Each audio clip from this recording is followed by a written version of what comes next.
მოგესალმებით მეგობრებო, ვიწყებთ საგარეო ურთიერთობათა კომიტეტის ხდომას.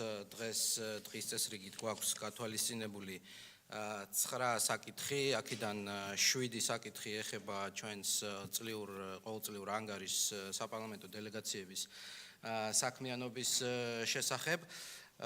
ამიტომ გთხოვთ პირველ რიგში თქვენს თანხმობას დღის წესრიგზე.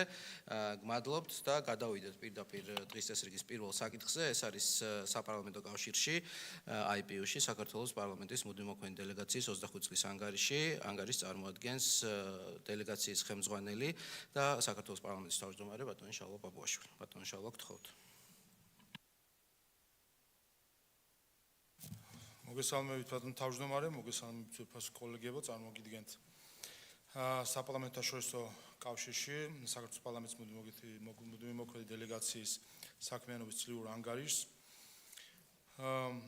საანგარიშო პერიოდის განმავლობაში საპარლამენტო კავშირში საქართველოს პარლამენტის მუდმივმოქმედი დელეგაციამ მონაწილეობა მიიღო ასამბლეის 150 და ასამბლეის 151 სესიებში. პარლამენტის თავმჯდომარეთა მსოფლიო კონფერენციაში საპარლამენტო კავშირის ყოველწლიურ საპარლამენტო შეხვედრასა და პარლამენტარი ქალების გლობალური კონფერენციის მუშაობაში. საპარლამენტო კავშირის განსაკუთრებით მსხვილი და მნიშვნელოვანი ღონისძიება გენერალური ასამბლეა, რომელიც წელიწადში ორჯერ ტარდება და პარლამენტის თავმჯდომარეთა და წევრთა გლობალური დონის შეკრებას წარმოადგენს. საანგარიშო პერიოდში საქართველოს საპარლამენტო დელეგაციამ მონაწილეობა მიიღო ასამბლეის 150 და 151 სესიებში. საპარლამენტო კავშირის რიგით 151 ასამბლეა 2025 წლის 5-8 აპრილს უზბეკეთის რესპუბლიკის დედაქალაქ ტაშკენტში გაიმართა. ასამბლეის მუშაობაში ჩემთან ერთად მონაწილეობდნენ საგარეო საქმეთა კომიტეტის თავმჯდომარე ნიკოლოზ სამხარაძე და გარემოს დაცვისა და ბუნებრივი რესურსების კომიტეტის თავმჯდომარე ქალბატონი მაია ბითაძე. ღონისძიების განხილვის მთავარ თემას წარმოადგენდა საპარლამენტო საქმიანობა სოციალური განვითარებისა და სამართლიანობისთვის. მე ასევე სიტყვით მივმართი ასამბლეას, ჩემს სიტყვით გამოსვლაში ვისაუბრე სოციალური განვითარების კუთხით საქართველოში გადადგმულ ნაბიჯებზე, რომლებიც მოქალაქეთა კეთილდღეობის უზრუნველყოფაზეა მიმართული. ასევე ყურადღება გამომახვილე თანასწორობის უზრუნველყოფასა და დისკრიმინაციის წინააღმდეგ მიმართული კანონმდებლობის შექმნაზე. ასამბლეის მსვლელობის პარალელურად საქართველოს საქართველოს საპარლამენტო დელეგაციამ ორმხრივი შეხვედრები გამართეთ უზბეკეთის რესპუბლიკის, ბელგიის სამეფოს, მალტის, ისრაელის, თურქეთის, ინდოეთის, ტაჯიკეთის პარლამენტების თავმჯდომარეებთან, EUTO-ს საპარლამენტო ასამბლეის პრეზიდენტთან და საფრანგეთის და შვეიცარიის საპარლამენტო დელეგაციებთან. საპარლამენტო კავშირის რიგით 151 ასამბლეა 19-23 ოქტომბერს ქალაქ ჟენევაში, შვეიცარიაში გაიმართა. საქართველოს პარლამენტის მუდმივმოქმედი დელეგაციამ გიორგი ვოლსკის ხელმძღვანელობით ასამბლეის მუშაობაში მიიღო მონაწილეობა. ღონისძიებაში 140-მდე ქვეყნის 1400-მდე დელეგატი, მათ შორის 30-მდე პარლამენტის თავმჯდომარე მონაწილეობდა. ასამბლეის მთავარ განსახილველ თემას წარმოადგენდა ჰუმანიტარული ნორმების დაცვა და ჰუმანიტარული ქმედებების მხარდაჭერა კრიზისების დროს. გიორგი ვოლსკიმ სიტყვით მიმართა ასამბლეაზე შეკრებილ კოლეგებს და კრიზისების დროს ჰუმანიტარული ნორმების დაცვისა და ქმედებების მხარდაჭერის მნიშვნელობაზე ისაუბრა. მან მადლიერება გამოხატა საერთაშორისო წითელი ჯვრის კომიტეტის მიმართ, რომელიც საქართველოში მნიშვნელოვან ჰუმანიტარულ პროექტებს ახორციელებს. ასამბლეის ხდომის დასასრულს მთავარ განსახილველ თემასთან დაკავშირებით მიღებული იქნა საპარლამენტო კავშირის დეკლარაცია. 2025 წლის 29-31 ივლისს ასევე ჟენევაში გაიმართა საპარლამენტო კავშირის რიგით მე-6 პარლამენტის თავმჯდომარეთა მსოფლიო კონფერენცია. საპარლამენტო დელეგაციას მე ხელმძღვანელობდი და ნიკოლოზ სამხარაძესთან ერთად ჩავერთე კონფერენციის მთავარი თემის განხილვაში. კერძოდ საპარლამენტო თანამშრომლობა და მულტილატერალიზმი მშვიდობის, სამართლიანობისა და კეთილდღეობის ხელშეწყობის მიმართულებით. ღონისძიებაში მონაწილეობას იღებდა 100-ზე მეტი ქვეყნის პარლამენტის თავმჯდომარე. პარლამენტების თავმჯდომარეთა მსოფლიო კონფერენციის გენერალურ დებატებზე გამოსვლისას ვისაუბრე უცხოური დახმარების მავნე პრაქტიკაზე, რომელიც ხშირად პოლიტიკური მიზნის ჩარევისთვის გამოიყენება, თუმცა წარმოჩენილია როგორც დახმარება დემოკრატიულ განვითარებაში. აღნიშნე, რომ დემოკრატია წარმოადგენს ცხოვრების წესს და არა იდეოლოგიას, ხოლო დემოკრატიული დახმარების საფარქვეშ პოლიტიკური გავლენის თავსმოხვევა მის არსს ეწინააღმდეგება. ასევე მონაწილეობა მიიღე პლენარულ დისკუსიაში ინოვაციები მშვიდობიანი მიმოსვლისთვის, ახალი გადაწყვეტების განსაზღვრა და დელეგატებს სიტყვით მიმართე. აღნიშნე, რომ მშვიდობის მიღწევის გზაზე არსებული საფრთხეები დღეს აღარ შემოიფარგლება მხოლოდ ომებითა და კონფლიქტებით და მოიცავს ერების სუვერენიტეტის უგულოყოფასა და შიდა საქმეებში ჩარევით გამოწვეულ სერიოზულ გამოწვევებს. განვაცხადე, რომ ხანგრძლივი მხოლოდ დემოკრატიული მშვიდობა, რომელიც გამჭვირვალობას, ანგარიშვალდებულებას და სამართლიანობას უნდა ეფუძნებოდეს. ასამბლეის მსვლელობის პარალელურად საქართველოს საპარლამენტო დელეგაციამ ორმხრივი შეხვედრები გამართა ალბანეთის პარლამენტის თავმჯდომარესთან, სლოვაკეთის ეროვნული საბჭოს თავმჯდომარესთან, მალაიზიის პარლამენტის ქვედა პალატის თავმჯდომარესთან, ბრაზილიის დეპუტატთა პალატის თავმჯდომარესთან, იორდანიის სენატის პრეზიდენტთან.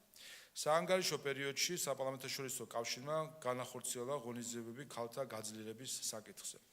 2025 წლის 10-13 მარტს ნიუ-იორკში გაეროს შტაბ-ბინაში გაიმართა საპარლამენტაშორისო კავშირის ყოველწლიური საპარლამენტო შეხვედრა, რომლის განხილვის მთავარ თემას წარმოადგენდა პარლამენტები და პეკინის დეკლარაცია 30 წლის შემდეგ, წინააღმდეგობის დაძლევა და არსებული პარადიგმების გამოყენება გენდერული თანასწორობის სასარგებლოდ, რომლის მუშაობაშიც მონაწილეობა მიიღო საქართველოს პარლამენტის მუდმივმოქმედი დელეგაციის წევრმა ქალბატონმა მარიამ ლაშხმა.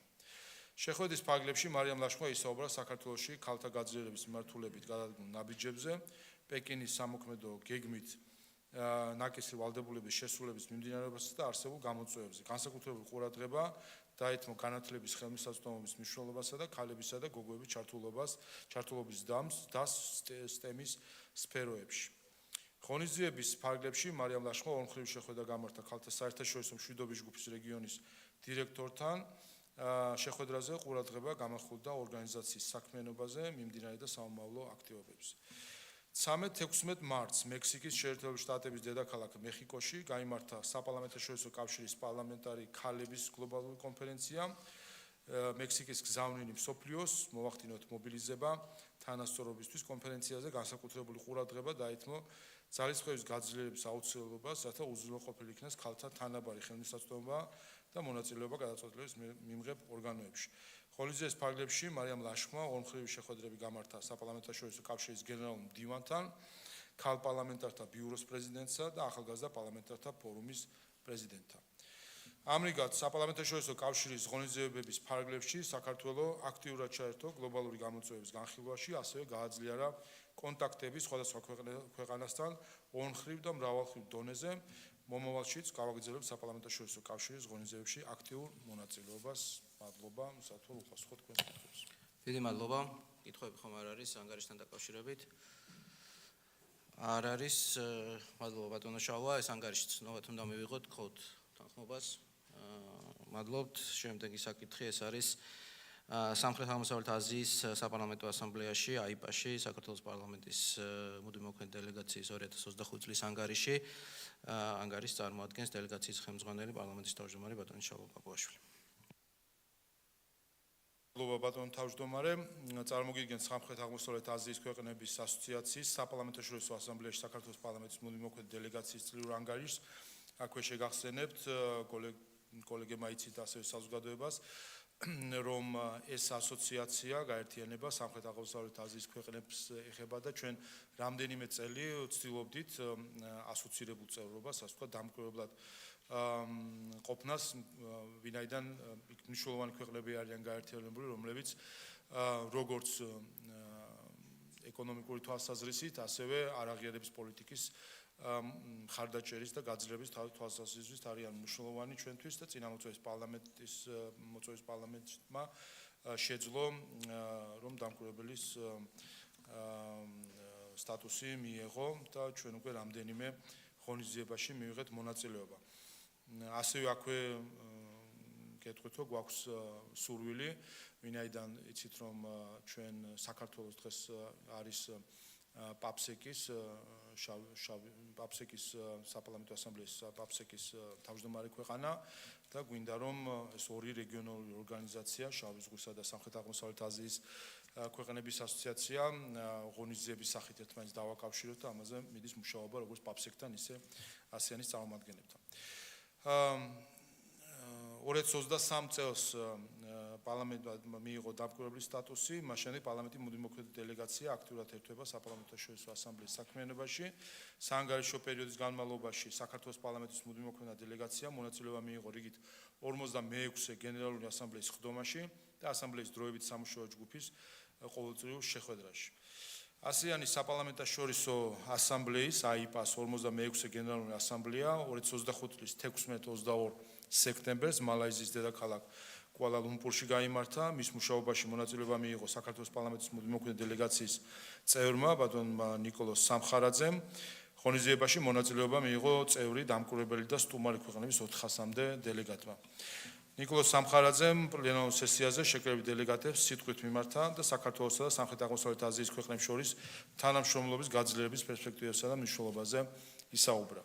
სიტყვით გამოსვლისას მან რუსეთის მიერ საქართველოს ოკუპირებულ რეგიონებში არსებულ მძიმე ვითარებაზე, ქართველების უფლებების შელახვაზე, საოკუპაციო ხაზზე მოქალაქეების გატაცებასა და აფხაზეთიდან ცხინვალის რეგიონიდან ქართველების გაძევებაზე გაამახვილა ყურადღება. ცნობის ფარგლებში საქართველოს შესახებ მოსმენა გაიმართა, სადაც საგარეო ურთიერთობათა კომიტეტის თავმჯდომარემ საქართველოს საგარეო პოლიტიკურ პრიორიტეტებზე ისაუბრა, ასევე ქვეყანაში არსებულ ტენდენციებზე, მათ შორის მიმოიხილა ქვეყნის ეკონომიკური, პოლიტიკური და სოციალური მდგომარეობა სხვადასხვა სფეროში განხორციელებული წარმატებული რეფორმები. ASEAN-ის საპარლამენტო ასამბლეის წევრი ქვეყნების დელეგაციებმა საქართველოს ტერიტორიული მთლიანობის მიმართ მტკიცე მხარდაჭერა გამოხატეს და სხვადასხვა მიმართულებით საქართველოსთან თანამშრომლობის გაძლიერების სურვილი გამოთქვეს. გენერალური ასამბლეის მსვლელობის პარალელურად ნიკოლოზ სამხარაძემ ორმხრივი შეხვედრები გამართა მალაიზიის სენატის ვიცე-სპიკერთან და მალაიზიის დეპუტატთა პალატის საგარეო ურთიერთობათა და ვაჭრობის კომიტეტის თავმჯდომარესთან. რაც შეეხება საპარლამენტაშორისო ასამბლეის დროებით სამუშაო ჯგუფის ყოველწლიურ შეხვედრას, ის 25 წლის 14-17 ივლისს კამბოჯის სამეფოს დედაქალაქ პრომპენში გაიმართა და მშვიდობისა და უსაფრთხოების საკითხებს მიეძღვნა. შეხვედრაში მონაწილეობა მიიღო ნიკოლოზ სამხარაძე, მან ყურადღება გაამახვილა საქართველოს ოკუპირებულ რეგიონებში არსებულ მძიმე ვითარებაზე და მადლობა გადაუხადა ასამბლეის წევრ ქვეყნებს საქართველოს ტერიტორიული მთლიანობის და სუვერენიტეტის მტკიცე მხარდაჭერისთვის. დელეგაციის წევრმა ისაუბრა გლობალური უსაფრთხოების გამოწვევებზე, რუსეთის მხრიდან ოკუპაციაზე, შავი ზღვის რეგიონში მიმდინარე მოვლენებზე და ხაზი გაუსვა მშვიდობის დასამყარებლად საერთაშორისო სამართლის პრინციპების დაცვის აუცილებლობას.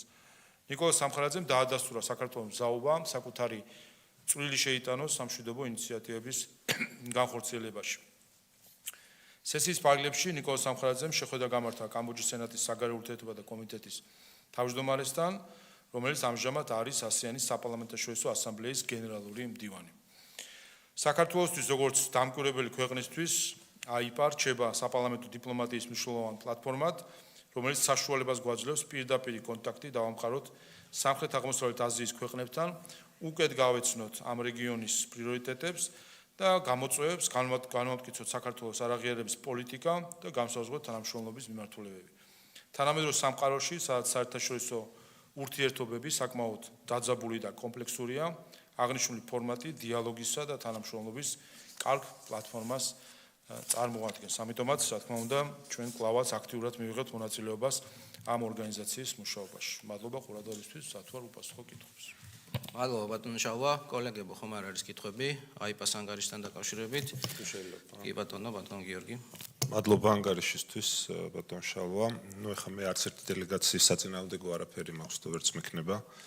სამხრეთ აზიის ქვეყნებიც თავის როლს ასრულებენ ჩვენი ურთიერთობების, საგარეო ურთიერთობების კუთხით, მაგრამ ჩემთვის გაცილებით საინტერესო და მნიშვნელოვანია ისეთი დელეგაცია, როგორც არის მაგალითად EUTO და არ ვიცი თქვენ რამდენად შეძლებთ შემდეგ საკითხზე დასწრებას და ამიტომ მინდა ვისარგებლო შემთხვევაზე და ამ შემთხვევით და უფრო სწორედ პირველ რიგში ის მინდა გითხოთ ეს როგორ წყდება ზოგადად ხომ არ ჯობს რომ თქვენ როგორც პარლამენტის თავმჯდომარე შესაბამისი იერარქიით გაცილებით მაღალი პოლიტიკური თანამდებობის პირი იყოთ წარმოადგენელი ხელმძღვანელად ისეთ დელეგაციებში რომელიც გაცილებით დიდ პრიორიტეტს წარმოადგენს საქართველოს საგარეო კურსისთვის, ვიდრე მაგალითად სამხრეთ-აღმოსავლეთ აზიის ქვეყნებია. თუმცა კიდევ ვიმეორებ ამ ქვეყნებთან ურთიერთობის საწინააღმდეგო არაფერი გვაქვს. ეს ერთი კითხვა და მეორე კითხვა ეხება უკვე შემდეგ საკითხს მესმის ახლა თქვენ სხვა ანგარიშს აკეთებთ, მაგრამ ახლა მე ვერ ხვდები და არ მესმის დღეს საუბრობდეთ ეუთოს საპარლამენტო დელეგაციაში ჩვენს ანგარიშზე და ამ დროს არაფერს ვამბობდეთ იმ უკიდურესად არასასიამოვნო გადაწყვეტილებაზე, რაც მიიღო ეუთოს 24-მა წევრმა სახელმწიფომ, როდესაც აამოქმედა მოსკოვის მექანიზმი. რაც არ მოხდებოდა იმ შემთხვევაში, რომ საქართველოში დაცული ყოფილიყო ადამიანის უფლებები და ჩატარებულიყო რეალურად სამართლიანი და თავისუფალი არჩევნები. ასე რომ აი ეს ორი კითხვა მაქვს, პირველი იერარქიასთან დაკავშირებით და ზოგადად როგორ ნაწილდება დელეგაციებში ხელმძღვანელი პირების საკითხი და მეორე ალბათ არ დაესწრებით თქვენ ვეღარ შეძლებთ დასწრებას ეუთოს საპარლამენტო ასამბლეის დელეგაციის ანგარიშზე და საერთოდ როგორ აფასებთ პარლამენტის მიერ გაწეულ საქმიანობას კონკრეტულად ეუთოში. მადლობა. მადლობა კითხვისთვის. რაც შეეხება დელეგაციებში ჩემს ამ შემთხვევაში ჩემს როგორც პარლამენტის თავმჯდომარის მონაწილეობას, რა თქმა უნდა ზოგადად მათ შორის ამ პარლამენტის ტრადიციაც არის, რომ არის ამდენიმე დელეგაცია, რომელსაც პარლამენტის თავმჯდომარე როგორც წესი ხელმძღვანელობს ხოლმე, მათ შორის IPU საპარლამენტო შორისო კავშირი არის ასეთი დელეგაცია, ვინაიდან ის აერთიანებს მსოფლიოს ყველა პარლამენტს და შესაბამისად მისი ასამბლეებიც როგორც წესი პარლამენტის თავმჯდომარეების ხელმძღვანელობით არიან ხოლმე დელეგაციების წარმოადგენლნი და ამიტომ აქ არის კარგი შესაძლებლობა პარლამენტის თავმჯდომარეების დონეზე კონდეს ურთიერთობა და კავშირები. ამიტომ მანამ სადამ ჩვენ აიპაში გვექნებოდა ჩვენი დელეგაცია, ეს იყო ერთადერთი დელეგაცია, რომელსაც მე ხელმძღვანელობდი. მას შემდეგ რაც ჩვენ შევძელით რომ აიპას დამკვირვებელი წევრი გამხდარიყავით, მათ შორის იმისთვის რომ ხაზი გაგვესვა ჩვენთვის რომ მნიშვნელოვანი იყო ამ რეგიონთან კონტაქტები, მე გახლავთ მის ამ დელეგაციის თავმჯდომარე, სამწუხაროდ ვერ დავესწარი მის გენერალურ ასამბლეებს, რომელიც ჩატარდა ბატონი ნიკოლოზ სამხარაძე გახდათ, თუმცა გეგმავ რომ აქტიურად ჩავერთვამ სამუშაოში. რაც შეეხება ევროპის მიმართულებებს, აქ გეტყვით რომ ევროპის მიმართულებით არის ტრადიციული კონფერენციები, კერძოდ ევროსაბჭოს წევრი ქვეყნების პარლამენტების თავმჯდომარეების კონფერენციები, რომელშიც რეგულარულად მე პირადად ვიღებ მონაწილეობას და იქაც თავმჯდომარეების დონეზე გვაქვს შესაძლებლობა აზრების გაცვლის და ასევე ევროკავშირის წევრი ქვეყნების და ასოცირებული ქვეყნების, ასე ვთქვათ, პარლამენტის თავმჯდომარეების კონფერენცია, რომელზეც ასევე შარშან მივიღებენ მონაწილეობა, წელსაც იქნება და წელსაც მივიღებთ აუცილებლად მონაწილეობას. ასე რომ ევროპული მიმართულებით ეს ორი პლატფორმა არის, სადაც გვაქვს შესაძლებლობა მაღალ დონეზე პარლამენტის თავმჯდომარეების კონფერენციაში თუ ასამბლეებში მივიღოთ მონაწილეობა და ძალიან ნაყოფიერი არის ხოლმე ასეთი მონაწილეობაც. რაც შეეხება ეუთოს დელეგაციას, ის ძალიან კარგი ხელშია, ბატონ ნიკოლოზ სამხარაძე ხელმძღვანელობს ამ დელეგაციას. თავისთავად ეუთო და მსგავსი დელეგაციები არის უფრო მუშა, იმ ხრივ რომ უფრო ინტენსიური არის სამუშაო სესიებს შორის პერიოდში, მათ შორის კომიტეტების მუშაობა, ასე შემდეგ, ამიტომ რა თქმა უნდა, აქ მნიშვნელოვანი არის ოპერატიული ჩართულობა პარლამენტის მხრიდან და საგარეო ურთიერთობათა კომიტეტი და მისი თავმჯდომარე ყველაზე კარგი ადგილი არის იმისთვის, რომ ოპერატიულ საქმიანობაში იყოს ჩართული. და კიდევ ერთხელ რაც შეეხება, რაც შემეხება, ასე ვთქვათ, ამ პარლამენტის თავმჯდომარის რანგში, IPU, როგორც მსოფლიო პარლამენტების გაერთიანება, ASEAN და კერძოდ AIPA, საპარლამენტო განზომილება სამხრეთ აღმოსავლეთ აზიის ქვეყნების ასოციაციისა, ასე ვთქვათ, ეს არის დაფარული და ევროპის მიმართულებით ევროსაბჭოს წევრი ქვეყნების პარლამენტის თავმჯდომარეების რეგულარული ასამბლეა და ასევე ევროკავშირის წევრი ქვეყნების და მასთან ასოცირებული ქვეყნების პარლამენტის თავმჯდომარეების ასამბლეაში რეგულარულად ვიღებ მონაწილეობას. ასე რომ ამ ხრივაც ძალიან აქტიურად ვართ წარმოდგენილი, შარშანაც რამდენიმე ასეთ შეხვედრა გაიმართა ჟენევაში, ბუდაპეშტში და სხვა ქალაქებში. ეს პირველი საკითხი. რაც შეეხება მეორე საკითხს, ეუთოს და ეუთოს მხრიდან მოსკოვის მექანიზმის ამოქმედებას, ჩვენ არაერთხელ გვითქვამს, თქვენ თქვით რომ არა რაღაც მძიმე შემთხვევები ეს არ მოხდებოდა. სამწუხაროდ მოხდებოდა, იმიტომ რომ სამწუხაროდ ამასაც ვატყობთ, რომ საერთაშორისო პლატფორმები სულ უფრო მეტად და მეტად გამოიყენება პოლიტიკური ინსტრუმენტად და იარაღად.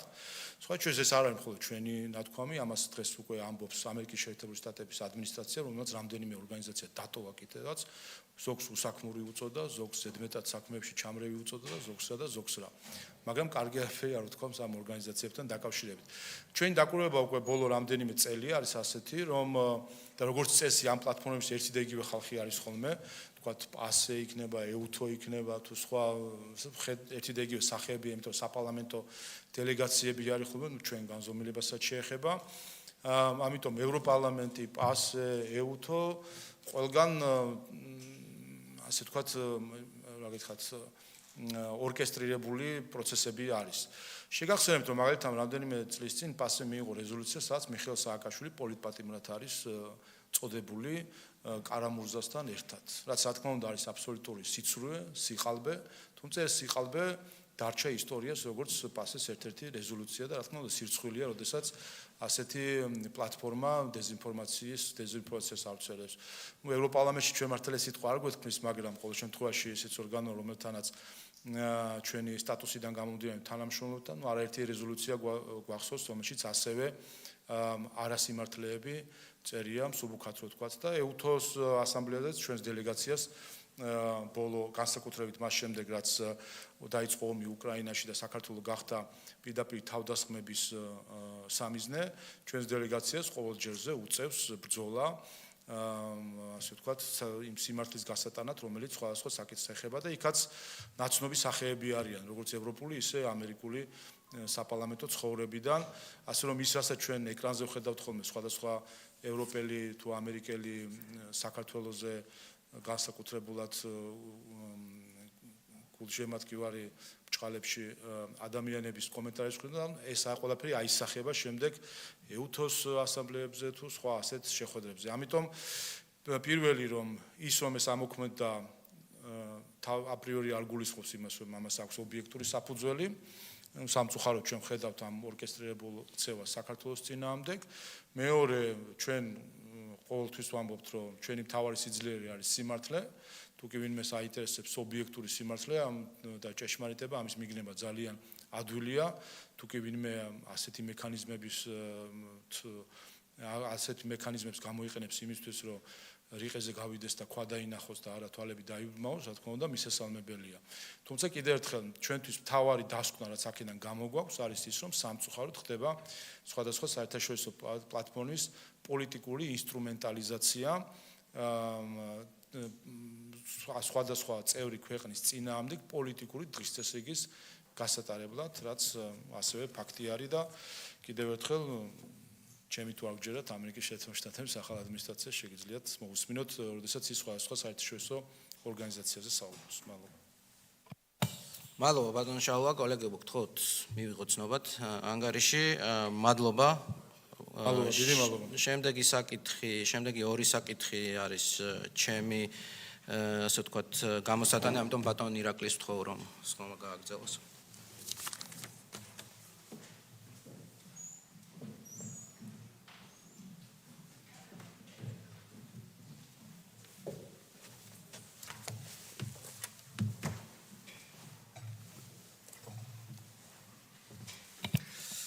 მოგესალმებით კოლეგებო, დღესასრიგით გათვალისწინებულია მესამე საკითხის განხილვა, რომელიც შეეხება ეუთო საპარლამენტო ასამბლეაში საქართველოს პარლამენტის მოქმედი დელეგაციის 2025 წლის ანგარიშის წარდგენას. მოხსენებელი გახლავთ ბატონი ნიკოლოზ სამხარაძე, გთხოვთ ბატონ ნიკა.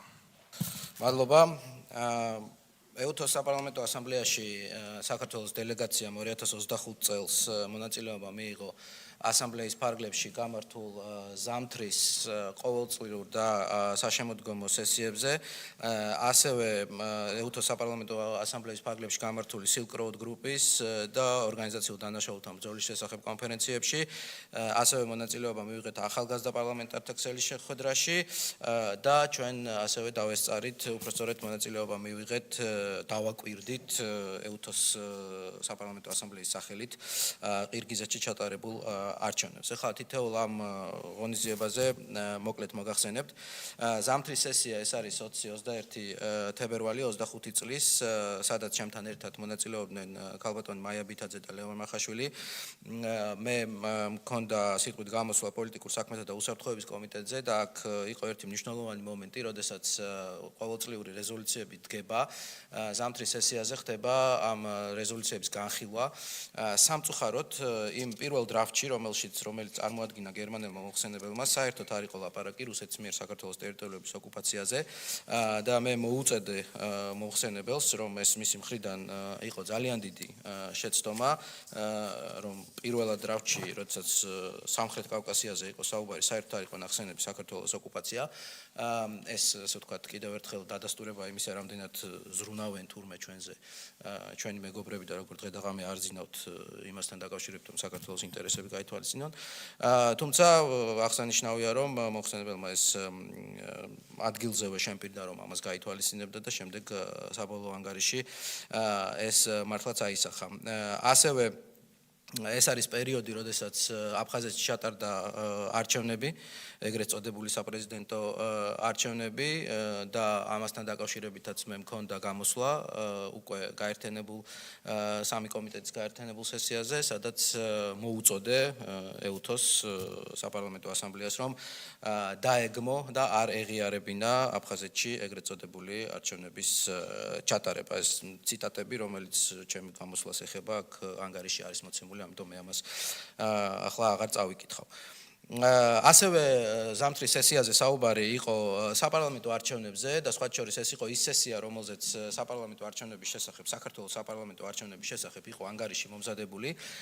ანგარიში მოამზადა საპარლამენტო სადამკვირვებლო მისიის ხელმძღვანელმა პასკალ ალიზარმა, რომელმაც თქვა, რომ არჩევნები საქართველოს ჩატარდა პლურალისტურ გარემოში, ახალი ტექნოლოგიების გამოყენებით, მათ ასევე თქვა, რომ მართალია იყო მცირედი დარღვევები არჩევნებზე, თუმცა ამას არ ქონია ზეგავლენა ამ მომრჩევლის ნებაზე და საბოლოო შედეგებს. ეს არის ძალიან მნიშვნელოვანი განცხადება, რომელიც იმ სესიაზე გაკეთდა. შემდეგ სესიაზე კიდევ უფრო მეტად მნიშვნელოვანი განცხადებები გაკეთდა და ამაზეც ვისაუბრებ. ვენაში ვიზიტის ფარგლებში მე მქონდა შეხვედრა ასევე ეუთოს იმ დროისთვის ახლად დანიშნულ გენერალურ მდივანთან, ფერიდუნ სინირლიოღლუსთან და ძირითადად შიდა პოლიტიკურ პროცესებზე ვისაუბრეთ, ასევე არჩევნებზე და გლობალური უსაფრთხოების საკითხებზე და ასევე მქონდა შეხვედრები ავსტრიის რესპუბლიკის პარლამენტის ფედერალური საბჭოს ევროკავშირის კომიტეტის თავმჯდომარის მოადგილესთან შტეფან შენახთან და ავსტრიის პარლამენტში საქართველოს მეგობრობის ჯგუფის წევრთან ანდრეას მინიხთან. ლევან მახაშვილი გამოვიდა დემოკრატიის და ადამიანის უფლებების კომიტეტის სხდომაზე, რომელმაც ისაუბრა, ასე ვთქვათ, სოციალური მედიის და ტექნოლოგიების მნიშვნელობაზე არჩევნებში და ასევე მას ჰქონდა გამოსვლა გაერთიანებულ კომიტეტის სხდომაზე, სადაც მან ყურადღება გაამახვილა მშვიდობის უზრუნველსაყოფად და სახელმწიფოებრივ შესანარჩუნებლად გადადგმულ ნაბიჯებზე ბოლო 3 წლის განმავლობაში. რაც შეეხება ეკონომიკურ კომიტეტს, აქ მაია ბითაძე საუბრობდა ძირითადად ეკომიგრაციასთან დაკავშირებულ გამოწვევებზე და მან ხაზი გაუსვა, რომ ეუთოს წევრი სახელმწიფოების ერთობლივი კოორდინირებული მუშაობა მნიშვნელოვანია იმისთვის, რომ კლიმატის ცვლილებით გამოწვეული კატასტროფები, მათ შორის წყალდიდობა, გვალვა და ტყის ხანძრები იყოს აცილებული. მარტში 2025 წლის სლოვენიაში გაიმართა ახალგაზრდა პარლამენტართა ქსელის შეხვედრა, რომელშიც ჩვენგან მონაწილეობდა ლევან მახაშვილი. ღონისძიებაზე გაიმართა ახალგაზრდა პარლამენტართა ქსელის საქმიანობის პრეზენტაცია, სადაც წარმოდგენილი იყო სხვადასხვა ქვეყნის გამოცდილება ახალგაზრდების საპარლამენტო საქმიანობაში ჩართულობის შესახებ, ჩართულობის თაობაზე, ლიდერული უნარების განვითარების და ინსტიტუციური გაძლიერების მიმართულებით. აღნიშნული ღონისძიების ფარგლებში ლევან მახაშვილმა ვალდებულება აიღო, რომ საქართველოს ჩაეტარებინა შესაბამისი საინფორმაციო ღონისძიება, რომელიც ხელს შეუწყობდა ახალგაზრდების ცნობიერების ამაღლებას და სწორედ ამ მიზნით შემდეგ აპრილში უკვე გაიმართა ფორუმი, ვორქშოპი, რომელიც ახალგაზრდული მიგრაციის პოლიტიკის ფორმირების საკითხს ეხებოდა. აღსანიშნავია, რომ ახალგაზრდების მიერ შემუშავებული რეზოლუცია და მასში ასახული რეკომენდაციები ივლისში გამართულ ეუთოს საპარლამენტო ასამბლეის რეზოლუციაშიც აისახა. მაისში მე მივიღე მონაწილეობა Silk Road გრუპის კონფერენციაზე, რომელიც ეუთოს საპარლამენტო ასამბლეის შემადგენელი ნაწილია. ეს კონფერენცია გაიმართა ჩერნოგორიაში, მონტენეგროში და აქ, რა თქმა უნდა, საუბარი იყო ძირითადად სავაჭრო საკითხებზე, ანუ თვითონ დასახელება ჯგუფისაც იძლევა საშუალებას გავიგოთ, რომ ეს ჯგუფი არის ძირითადად შემდგარი იმ ქვეყნებისგან, რომელიც მდებარეობს ისტორიული Silk Road-ის სამბრეშომის გზის მარშრუტზე. და ამ ვიზიტის ფარგლებში მე ასევე შესაძლებლობა მქონდა ორმხრივი შეხვედრა გავემართა მონტენეგროს პარლამენტის თავმჯდომარესთან ანდრია მანდიჩთან, სადაც ძირითადად ვისაუბრეთ ევროკავშირში ინტეგრაციის საკითხებზე და მათ შორის იმ პრობლემატიკაზე, რომელიც ჩვენც გვაქვს და მონტენეგროსაც აქვს ამ მიმართულებით. ივნისში ვიმყოფებოდით რომში, სადაც საპარლამენტო ასამბლეის და იტალიის რესპუბლიკის პარლამენტის ორგანიზებით ჩატარდა კონფერენცია ეუთოს რეგიონში ორგანიზებულ დანაშაულთან ბრძოლის თემაზე და აქ ჩვენ წარმოვადგინეთ ის ასე ვთქვათ, მიღწევები, რომელიც საქართველოს აქვს ორგანიზებულ დანაშაულთან ბრძოლის სფეროში და ასევე ის გამოწვევები, მათ შორის საუბარი იყო ტერორიზმზე და საქართველოს მათ შორის ამ ასე ვთქვათ კონფერენციაზე შეფასდა როგორც ქვეყანა, რომელსაც ტერორიზმის გავლენის ნულოვანი მაჩვენებელი აქვს, რაც ნამდვილად ძალიან სასიხარულოა. მთავარი ღონისძიება ეს იყო ზაფხულში ყოველწლიური სესია. ყოველწლიურ სესიაზე რამდენიმე მნიშვნელოვანი საკითხი იყო. პირველ რიგში მე უნდა გამოვყო ერთი საკითხი, რომელმაც საქართველოში იმ მომენტში ჩვენი ოპონენტების და ოპოზიციური ტელევიზიების მიერ დეზინფორმაციის გამო ასე ვთქვათ აჟიოტაჟი გამოიწვია. ეს ეხებოდა საკითხს, რომელიც მე დავაყენე და პირველად ისტორიაში რეზოლუციაში ჩაიწერა მოწოდება სირიის ახალი ხელისუფლების მიმართ, რომ უკან წაიღოს აფხაზეთის და ცხინვალის რეგიონის და ამავდროულად ასევე ჩემი ინიციატივა იყო, რომ არა მხოლოდ აფხაზეთის და ცხინვალის რეგიონის, არამედ დონეცკის და ლუგანსკის ეგრეთ წოდებული სახალხო რესპუბლიკების აღიარება. სხვა შორის ეს, ასე ვთქვათ, ჩემი წინადადება საბოლოო ჯამში გაზიარებული იქნა ასამბლეის მიერ, თუმცა აქ ისე იყო წარმოჩენილი ჩვენს მედიაში, რომ თითქოს მე არ მივეცი ხმა ჩემივე შეტანილ, ასე ვთქვათ, შეთავაზებას. ასე რომ ეს მართლაც მნიშვნელოვანი ჩანაწერია. ასევე ჩემი ინიციატივით ჩაემატა ჩანაწერი, რომ 2025 წლის 2 მარტს აფხაზეთში ჩატარებულ საპრეზიდენტო არჩევნებს არ აქვს ლეგიტიმაცია და არ აღიარებს ეუთოს წევრი არც ერთი სახელმწიფო, ესეც ჩაიწერა რეზოლუციაში და ასევე რეზოლუციაში ჩაიწერა, რომ საქართველოს, ასე ვთქვათ, ტერიტორიების ოკუპაცია რუსეთის მხრიდან არის საერთაშორისო სამართლის დანაშაული და მოუწოდა ეუთომ, რომ გაიყვანოს რუსეთმა საკუთარი ჯარები საქართველოს ტერიტორიიდან. ეს რაც შეეხება, ასე ვთქვათ, დადებით შედეგებს, რომელიც ამ ღონისძიებაზე ჰქონდა, იყო საკმაოდ დაძაბული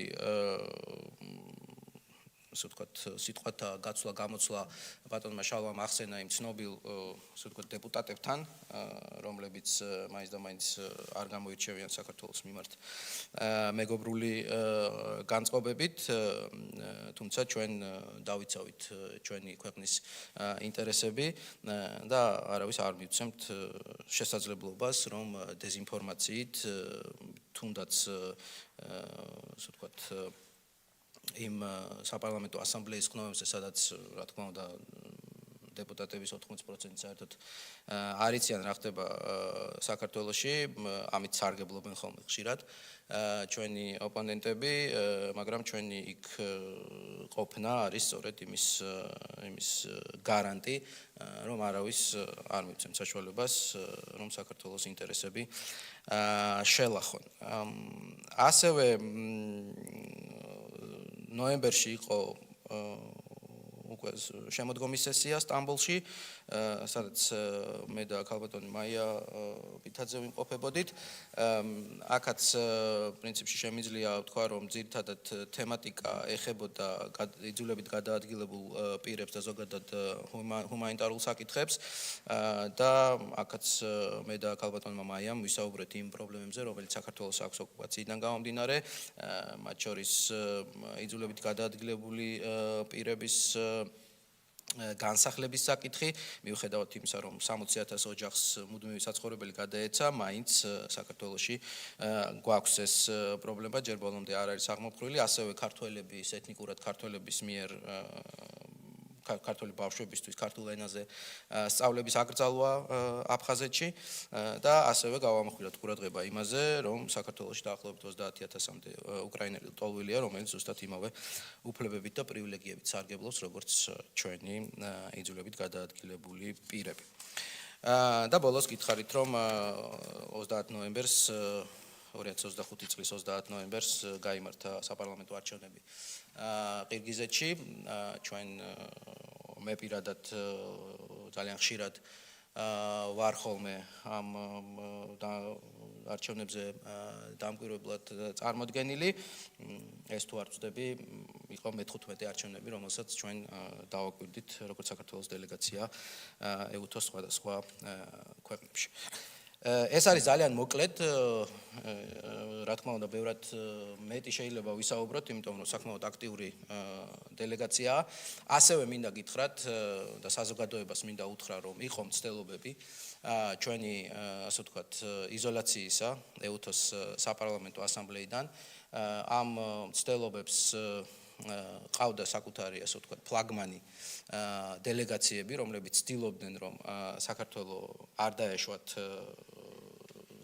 როგორც ზამთრის, ასევე ზაფხულის სესიებზე, თუმცა მადლობა მინდა უთხრა ამ ტრიბუნიდან ასევე იმ დელეგაციებს, მათ შორის ევროპული და არაევროპული ქვეყნებისა, რომლებმაც და ასევე ეუთოს ხელმძღვანელობას, საპარლამენტო ასამბლეის ხელმძღვანელობას, რომელმაც ყველანაირად, ასე ვთქვათ, ყველანაირი გამოიჩინეს სიფხიზლე და აღკვეთეს, პირდაპირ შემიძლია ვთქვა, ეს უმსგავსობა, რომელსაც მათ შორის ბალტიური ქვეყნების დელეგაციები ცდილობდნენ საქართველოს მიმართ. მადლობა ყურადღებისთვის. კითხვები თუ არის? დიდი მადლობა ბატონიკა. კითხვების არსებობის შემთხვევაში, კოლეგებო, გაქვთ შესაძლებლობა, რომ ანგარიშთან დაკავშირებით დასვათ შეკითხვა. შეიძლება. მადლობა ანგარიშისთვის. ერთი კითხვა მაქვს ისევ არჩევნებთან დაკავშირებით, თქვენ თქვით, რომ ერთგვარი დადებითი შეფასებაც კი იყო ეუთოს მხრიდან. თუმცა მე რა ინფორმაციაც მაქვს, ეს შეფასება შემოიფარგლებოდა ერთადერთი სიტყვით, ფრაზით, რომ ეს არჩევნები იყო კონკურენტული, თუ არ ვცდები.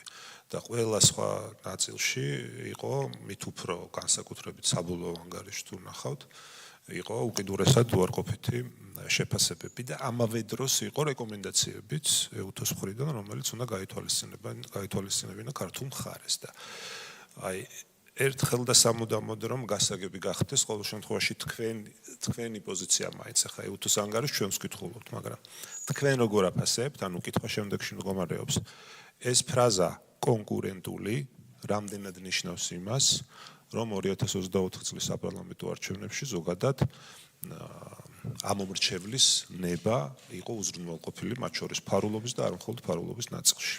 აი ეს რო გითხრათ. მადლობა ბატონო გიორგი ამ კითხვისთვის. მე წეგავ თქვი, რომ უფრო მნიშვნელოვანი განცხადებები გაკეთდა პორტოს სესიაზე და მე დამავიწყდა მე თქვა რა განცხადებები გაკეთდა და ახლა თქვენ შემახსენეთ თქვენი კითხვით. პორტოს სესიაზე, რომელიც არის ყოველწლიური სესია, ამ სესიაზე იმყოფებოდა ასევე ეუთოს გენერალური მდივანი, რომელსაც ზუსტად აი ეს კითხვა დაუსვი მე, რაც თქვენ დამისვით ახლა, როგორ შეაფასებდით საქართველოში ჩატარებულ საპარლამენტო არჩევნებს, იმიტომ რომ იმ დარბაზშიც, იმ მომენტშიც მიდიოდა განხილვები იმასთან დაკავშირებით, რამდენად, ასე ვთქვათ, სამართლიანი იყო არჩევნები და შემდეგ. და იქ ხომ ეს ციტატა არ მაქვს, მაგრამ შეგვიძლია ყველამ ამოვიღოთ ეს ციტატა. პორტოს სესიაზე ეუთოს გენერალურმა მდივანმა თქვა, რომ საქართველოში არჩევნები ჩატარდა. საქართველოში არჩევნები ჩატარდა ისე, რომ ამორჩევლის ნება გამოხატული იყო. მართალია ეს არ იყო იდეალური არჩევნები, რაღაც დარღვევები იყო, მაგრამ ამ დარღვევებს არ მოუხდენია გავლენა ამორჩევლის ნებაზე და ოპოზიციურმა პარტიებმა, რომლებმაც აიღეს 61 მანდატი, ამ პარტიებმა თავისი ბოიკოტით არცეს პატივი იმ ამორჩევლის სურვილს და ნებას, რომლებმაც მათ ხმა მისცა. ეს იყო მისი სიტყვები, ახლა შეიძლება ზუსტად ვერ ციტირებ, მაგრამ ყოველ შემთხვევაში ამ მისი განცხადების შინაარსი და სულისკვეთება ეს იყო. რაც შეეხება დელეგაციის ხელმძღვანელის, ანუ სადამკვირვებლო დელეგაციის ხელმძღვანელის განცხადებას, ეს მე მოგახსენეთ, ზამთრის სესიაზე მან განაცხადა, რომ არჩევნები ჩატარდა, კონკურენტულ გარემოში ჩატარდა, არ იყო ისეთი დარღვევები, რომელსაც შეეძლო გავლენა მოეხდინა ამორჩევლის ნებაზე. სხვათა შორის, თქვენ თუ ნახავთ სხვა ქვეყნების არჩევნების ანგარიშებს, მათ შორის მე მაგალითად ბოლო 3 წელიწადში 2-ჯერ გავხდით ამერიკაში საარჩევნო მისიაში, ეუთოს საარჩევნო მისიაში დამკვირვებლად, ასევე პოლონეთში, ასევე ევროკავშირის ქვეყნებში, სხვაგან ბულგარეთში არსად არ წერია არც ერთ ეუთოს ანგარიში, რომ არჩევნები იყო თავისუფალი და ობიექტური, free and fair, როგორც არის. იმიტომ რომ ამ, ასე ვთქვათ, ტერმინს ეუთო აღარ ხმარობს უკვე დიდი ხანია. შესაბამისად ის უყურებს რამდენად ეძლეოდათ კანდიდატებს შანსი, რომ მიიღოთ მონაწილეობა არჩევნებში, რამდენად იყო დაცული მათი უფლება, რომ საარჩევნო კამპანია ეწარმოებინათ და რამდენად გამართულია კანონი, ანუ კანონმდებლობა იმისთვის, რომ არჩევნები ქვეყანაში ჩატარდეს. ასევე რამდენად აქვს ტექნიკური შესაძლებლობები ქვეყანას და განსაკუთრებით CESCO-ს, რომ არჩევნები ჩაატაროს. ამ მიმართულებით არც ერთ თითოეულ ჩამოთვლილ პუნქტთან დაკავშირებით ჩვენ არ ქონია პრობლემები და ეხლა გვახსოვს, რა თქმა უნდა, ის ფაქტი, როდესაც მარნეულის ერთ-ერთ უბანზე ვიღაცამ ბიულეტენი, ასე ვთქვათ, ჩააგდო და იმ უბნის შედეგები გაუქმდა, გვახსოვს ასევე ძალადობის ფაქტები, რომელიც არ არის, ასე ვთქვათ, არ იყო მხოლოდ და მხოლოდ ქართული ოცნების მხრიდან, ასევე ოპოზიციონის წარმომადგენლებიც ძალადობდნენ, ამიტომ ამ ხრივ, რა თქმა უნდა, იყო დარღვევები და გადაცდომები, თუმცა საბოლოო შედეგზე ამას გავლენა არ მოუხდენია და მინდა გითხრათ ასევე და საზოგადოებას მინდა უთხრა, რომ ასეთი გადაცდომები და დარღვევები ხდება თითქმის ყველა ქვეყანაში, სადაც არჩევნები ტარდება და თქვენ შეგიძლიათ მოიხმოთ და ნახოთ მაგალითად რა წერია ამერიკის შეერთებულ შტატებში ჩატარებულ არჩევნებზე, თუნდაც იგივე ეუთოს მიერ. რაც შეეხება თქვენი კითხვის მეორე ნაწილს, ესეც ძალიან მნიშვნელოვანი კითხვაა. იქ იყო დიახ, რეკომენდაციები იყო. ჩვენ მზაობა განვაცხადეთ, რომ ამ რეკომენდაციებზე ვიმუშავებდით. შემდეგ ქონდა შეთანხმება ეუთოს საპარლამენტო ასამბლეის პრეზიდენტთან, წინა პრეზიდენტთან, ქალბატონ პია კაუმასთან, რომ ის უნდა ჩამოსულიყო იანვარში საქართველოში, ანუ შარშან 2025 წლის იანვარში და ჩვენ უნდა შევთანხმებულიყავით პრინციპზე თუ როგორ განვახორციელებდით ამ რეკომენდაციების შესრულებას ეუთოსთან ერთად. თუმცა მაშინ მოხდა ასეთი სამწუხარო რამ, ქალბატონ პია კაუმას პირდაპირ შემიძლია ვთქვა, რომ აუკრძალეს საქართველოში ჩამოსვლა, როგორც ადგილობრივმა პოლიტიკოსებმა, რომლებმაც თქვეს, რომ თქვენ თუ საქართველოში ჩამოხვალთ, მაშინ ეს იქნება ქართული ოცნებისთვის ლეგიტიმაციის მიღება და ამას ისინი სასტიკად შეეწინააღმდეგნენ და ასევე წერილობითი, ასე ვთქვათ, ფაქტებიც არსებობს იმისა, რომ მას უთხრეს, რომ თქვენ თუ ჩამოხვალთ, თქვენ არ შეგხვდებით და არ გავმართავთ თქვენთან შეხვედრას და ასევე იყო ზეწოლა ქალბატონ პიაზე განხორციელებული ასევე რიგი ევროპელი დეპუტატების მიერ, რომ ის არ ჩამოსულიყო საქართველოში. შესაბამისად ეს კეთილი თუ კეთილშობილი მიზანი, რომელიც მას ჰქონდა და რომელიც ჩვენც დადასტურებული ჰქონდა, რომ ჩვენ მზად ვიყავით მათთან ერთად გვემუშავა ეუთოს რეკომენდაციებზე, სწორედ აი ამის მე პირდაპირ შემიძლია ვთქვა, რომ მტრული ერთის მხრივ და მეორე სრულიად უაზრო გადაწყვეტილებების და ქმედებების გამო ეს პროცესი შეჩერდა. თუმცა ჩვენ იმედი გვაქვს, რომ ეხლა ვითარება ბევრად უფრო, ასე ვთქვათ, უკეთესია ამ მხრივ ეუთოს საპარლამენტო ასამბლეაშიც ნელ-ნელა გაიაზრეს, რომ არ უნდა დაექვემდება რომ ასეთი ტიპის შანტაჟს, ამიტომ ამ ხრივ ჩვენ იმედი გვაქვს რომ წელს ეს თანამშრომლობა შედგება და მათ შორის იმ საკითხებზე რომელიც თქვენ დააყენეთ. მადლობა.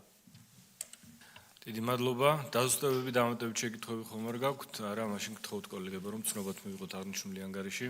დიდი მადლობა. შემდეგი საკითხი გახლავთ ასევე საქართველოს პარლამენტის მუდმივმოქმედი დელეგაციის 2025 წლის ანგარიში ნატოს საპარლამენტო ასამბლეაში მოხსენებელი ასევე ბატონ ნიკოლოზ სამხარაძე გისმენთ ბატონო. მადლობა.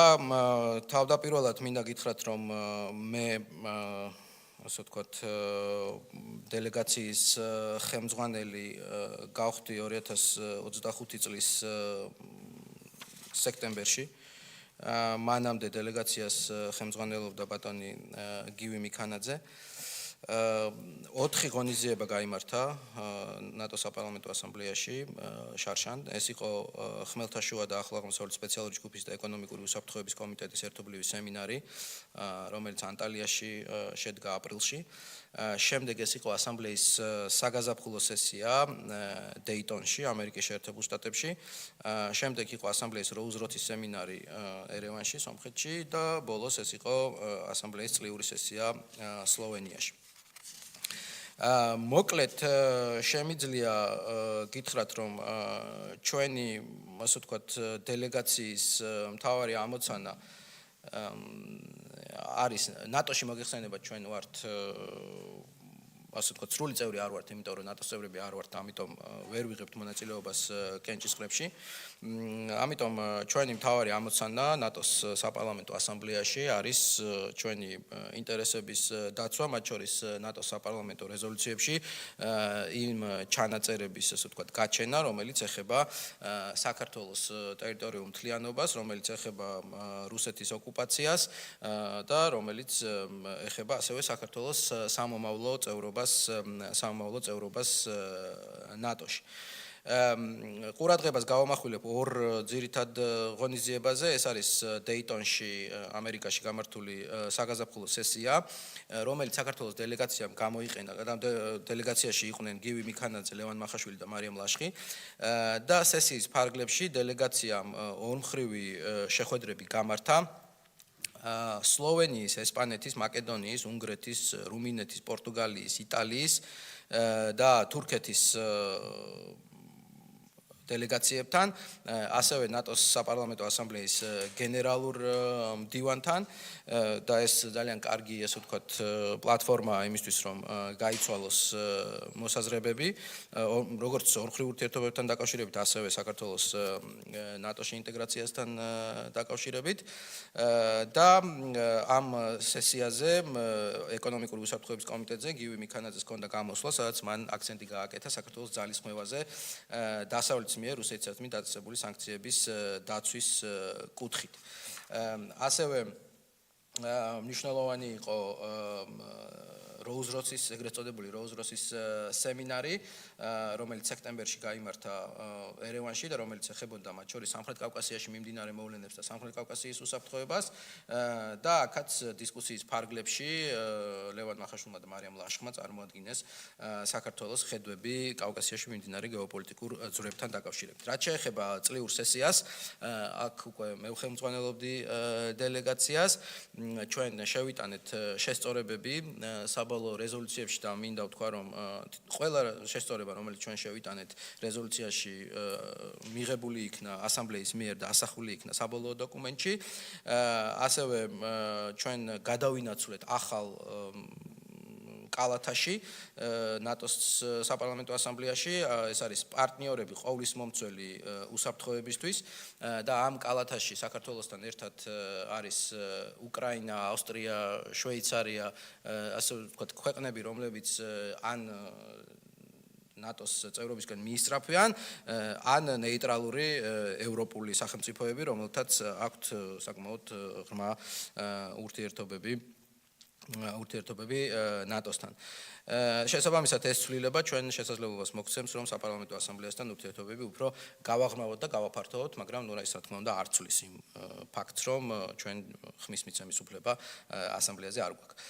სესიის ფარგლებში ასევე მნიშვნელოვანი მოწოდებები გაჟღერდა ალიანსის ქვეყნების თავდაცვითი ხარჯების 5%-ის გაზრდაზე. სესიას ესწრებოდა ასევე ნატოს გენერალური მდივანი მარკ რუტე, რომელმაც წარმოადგინა საკუთარი ხედვა ალიანსის მომავალთან დაკავშირებით და ასევე წარმოადგინა ის პრობლემები, რომელსაც ალიანსს უჩენს რუსეთ-უკრაინის დაპირისპირება და ზოგადად ნატოს როლი ამ კონფლიქტში. აი ეს იყო სულ რაც მინდოდა მოკლედ თქვენთვის მეთქვა, თუ რაიმე კითხვები იქნება, აქაც ვსადვარ რომ გიპასუხოთ. დიდი მადლობა ბატონიკა, კოლეგებო, შეკითხვები ხომ არ გაქვთ ანგარიშთან დაკავშირებით? მოკლედ შეკითხვათ შეიძლება. ბატონ გიორგი ბრძანეთ.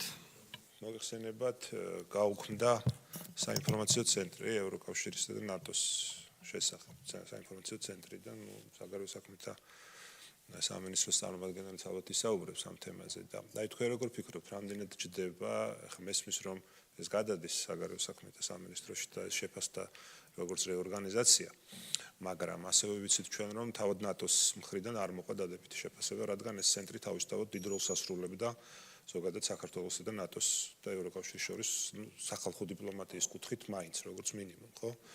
და როდესაც ჩვენ საუბრობთ ახლა ნატოს დელეგაციაზე და ზოგადად ჩვენს კონსტიტუციით უზრუნველყოფილ სტრატეგიულ საგარეო პოლიტიკაზე, რამდენად ჯდება ეს გადაწყვეტილება, რომელიც თქვენ მთავრობამ მიიღო ჩვენს რამდენად თანხმედრაშია ჩვენ საგარეო პოლიტიკის სტრატეგიულ მიზნებთან და ამოცანებთან ეს კითხვა.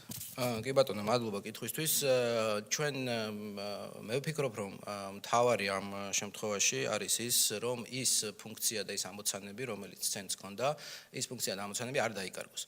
ვინ განახორციელებს ამას, განახორციელებს CP, განახორციელებს საგარეო საქმეთა სამინისტროს კონკრეტული რომელიმე სტრუქტურა, ეს არის უკვე ქვეყნის შიდა მოწყობის საკითხი. მთავარი არის, რომ ის ამოცანები, რომელიც იყო დაკისრებული ამ საინფორმაციო ცენტრზე, ეს ამოცანები საგარეო საქმეთა სამინისტრომ შეასრულოს. ამიტომ თქვენ იცით, რომ ჩვენი ზოგადად მთავრობის და ხელისუფლების პოლიტიკა არის, რომ რაც შეიძლება ნაკლები ბიუროკრატიული მექანიზმები გქონდეს, გადავწყვიტეთ, რომ შევამციროთ ის სიპები, რომლებიც ფუნქციურად შეიძლება, რომელთა ფუნქცია შეიძლება თვითონ სამინისტროებმა განახორციელონ, მსგავსი, ასე ვთქვათ, პროცესები მიმდინარეობს ასევე სხვა სამინისტროებშიც. ამიტომ ამ მხრივ მე ვფიქრობ, რომ მთავარი ჩვენ რაც უნდა მოვთხოვოთ საგარეო საქმეთა სამინისტროს დღეს არის არა ის, რომელ, ასე ვთქვათ, სტრუქტურულ ერთეულში იქნება გადანაწილებული ეს კომპეტენცია, არამედ უნდა მოვთხოვოთ ის, რომ ის ამოცანები, რომელიც ჰქონდა ამ ცენტრს, ეს ამოცანები საგარეო საქმეთა სამინისტრომ მაქსიმალურად ეფექტიანად უზრუნველყოს და ჩვენ შეგვიძლია ამაზე მერე, როდესაც მოსმენა გვექნება საგარეო საქმეთა სამინისტროს წარმომადგენლებთან, ეს საკითხებიც მათთან ერთად განვიხილოთ. დიდი მადლობა, სხვა შეკითხვები არ არის, გთხოვთ რომ ცნობად მივიღოთ აღნიშნული ანგარიში. დიდი მადლობა, საკითხი განხილულია.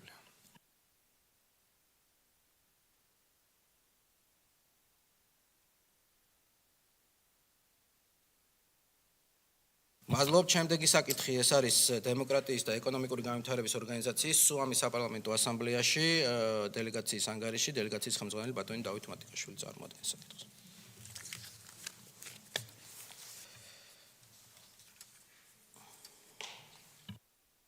კოლეგებო, მოგესალმებით, მივესალმებით ამ საზოგადოებას. წარმოგიდგენ დემოკრატიისა და ეკონომიკური განვითარების ორგანიზაციების სუამის საპარლამენტო ასამბლეაში საქართველოს პარლამენტის მუდმივი მოქმედი დელეგაციის მიერ გაწეული საქმიანობის წლიურ ანგარიშს პერიოდი ეხება 2025 წლის იანვარი 2026 წლის იანვარი. საანგარიშო პერიოდის განმავლობაში სუამის საპარლამენტო ასამბლეის ფარგლებში 2025 წლის 3 მარტს გაიმართა წინა წელს დაგეგმილი სუამის საპარლამენტო ასამბლეის სესია. ეს იყო ვირტუალური ფორმატი. მონაწილეობდა ჩვენი კოლეგა ბატონი თორნიკე ჭეიშვილი და ალექსანდრე რამეშვილი, საპარლამენტო დელეგაციის მდივანი. აზერბაიჯანის თავმჯდომარეობით ვირტუალურ ფორმატში, როგორც მოგახსენებთ, გაიმართა სუამის საპარლამენტო ასამბლეის ყოველწლიური სესიის სამუშაო შეხვედრა, სადაც მონაწილეობდა ბატონი თორნიკე კეჭეიშვილი. შეხვედრაში საქართველოს, უკრაინის, აზერბაიჯანის და მოლდოვის ეროვნული საპარლამენტო დელეგაციების წარმომადგენლები და სხვა მოწვეული სტუმრები. სესიის განმავლობაში დეპუტატებმა მონაწილეობა მიიღეს საპარლამენტო ასამბლეის კომიტეტების ერთობლივ სხდომაზე. ბიუროს სხდომაზე დაამტკიცეს დასკვნითი დოკუმენტის ასამბლეის კომუნიკეს საბოლოო ვარიანტი და სიტყვით გამოვიდნენ ასამბლეის შეხვედრაზე. კომიტეტის ერთობლივი შეხვედრის პარალელში სიტყვით გამოსვლისას საქართველოს წარმომადგენელმა თორნიკე კეჭეიშვილმა განაცხადა, რომ სუამის ორგანიზაციის წევრ ქვეყნებს შორის ძლიერი დარგობრივი თანამშრომლობის ხელშეწყობა ყოველთვის სწორი მიმართულებით გადადგმული ნაბიჯია.